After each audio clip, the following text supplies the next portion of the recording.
جدا رادي كوري جد كاس أو جد بدن لكن إذنكو تصو بررتين في هذا جالسان مستقبل كادوت كصوماليا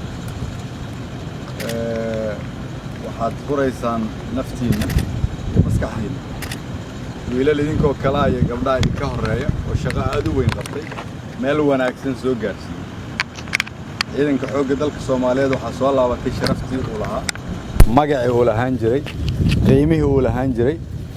ilaahay ka sokow idinka iyo taliyayaashiina ku mahadsan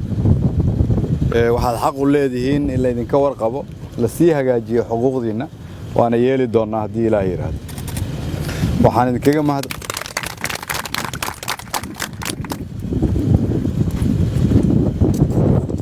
waxa hadda muuqata in shacabka Soomaaliyeed ay ku niyadsan yihiin ciidanka xoogga dalka Soomaaliyeed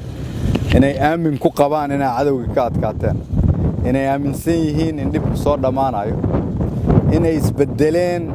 wixii hore laga aaminsanaa in ciidanka xoogga dalka Soomaaliyeed uu isku toosnayn tayeysnayn intaas waa laga baxay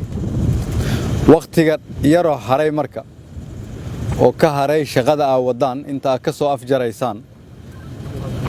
cadawga ummadda Soomaaliyeed afeey waxaan rabaa inaad sii adkaysaan adkaysiga sii hubisaan guusha soo dhow